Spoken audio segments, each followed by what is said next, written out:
Got a question from our 28-year-old friend Greg, who lives in Holland. He basically says, my wife, or my girlfriend of 7.5 years, is 18 weeks pregnant. I love her with all my life and I'm excited to be a dad.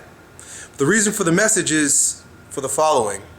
I work as a stockroom assistant at a clothing company, but my dream is to become a strength and conditioning coach. At work, things aren't going really well. The company's kind of falling apart, people getting laid off. But he has an opportunity now where if he decides to take a new position in the job, his job might be saved. But in doing so, he feels as if he's cutting off any opportunity to live his dream of eventually becoming a strength and conditioning coach, because now he's taking a more stable, safe, secure situation in the job at the same time that his girlfriend is pregnant. And not only that, chances are she won't be able to have work, so he's going to be the sole provider. Do I pursue my dream, or do I take the practical, pragmatic, respectable route of safety and security, especially considering that I'm now responsible for my girlfriend, whom I love deeply, and my child, who I'm excited is coming into the world? Look, dude, you know what I'm going to say. But I'm going to be a bit more pragmatic with my advice here today and support you with ideas that have supported me in the same exact circumstance. I moved to Florida and worked as a personal trainer in a gym, doing something that I felt I needed to do in order to get on my feet when I moved from New York to here. Ultimately realizing that I was going to start my own business as a strength and conditioning coach.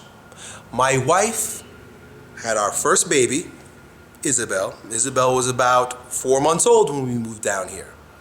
We had to live with my parents. I knew I didn't want to live with my parents forever. I knew I couldn't live on personal training salary forever, and I didn't want to work for someone else forever.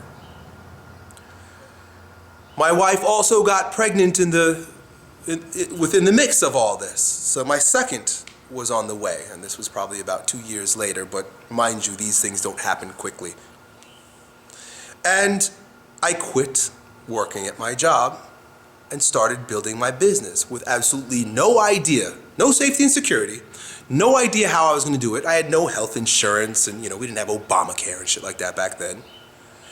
Had no clients because they all left me. I thought they would come with me, but they didn't. I had one client came with me, and half the money that he gave me I bought a laptop with. And so today tells the history. I bought a laptop because I knew that the computer was going to be a big part of what I would ultimately, my efforts would bear fruits. I had a mortgage. This is how crazy I was. I went out and got a mortgage also. So I've got my wife, a baby. At some point, a new baby was on the way, and a mortgage, no job, and I'm trying to build a business with no fucking clue what I'm doing. So I tell you this so that you know that I was in the same circumstances. You're 28, I was about 25, 26. Same exact situation, buddy, pretty much. I thicken the pot a little bit by making it a little bit more dangerous because I fucking thrive on danger. But we're the same in that way. Here's what I did that made it so that you can watch me here today and support you in growing stronger in your endeavors. Take notes. These are the things that I share through these videos, but I'm giving it to you to support you in the exact circumstances that I was in and how I use them. Meditate. Number 1. I could not be where I am today if I did not begin meditating. And I teach you so many different forms of meditation through these videos that you can just choose one. My ideas about meditation have evolved from that one point. But at that particular point, the meditation method that I used was called Holosync. I mentioned this in videos on YouTube, on Facebook, whatever, on Twitter. Follow me on Twitter. I mentioned Holosync. Look it up. Centerport Technology. It's audios you listen to. Holosync, or meditation, that form of meditation that I began with, saved my ability, supported me and strengthened me in order to be able to overcome the challenges that I saw on my way to the success that you might call it that I have today.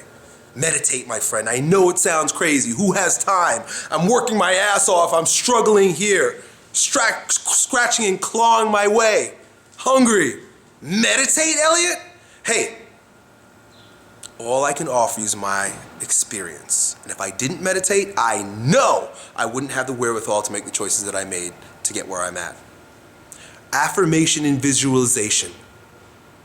It's what I did. It's not because I saw The Secret. It's not because I read a book. I didn't go to a fancy course or seminar. A friend invited me to do it. I didn't know anything about it, but he said, hey, try this.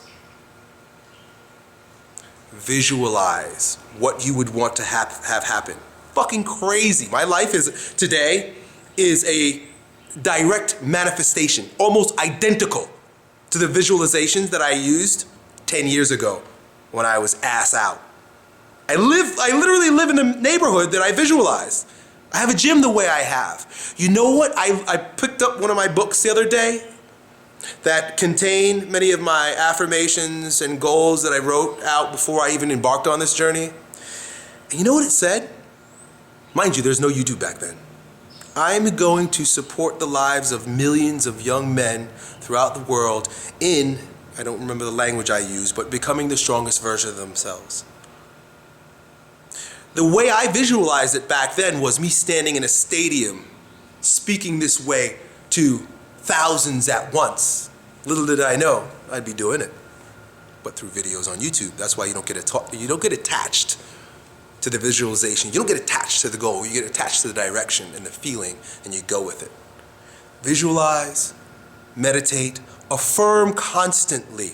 I created a set of about 10 affirmations that I would say to myself, and I would visualize while I'm saying it to myself every hour on the hour. I had a watch that went dee-dee-dee-dee-dee every hour.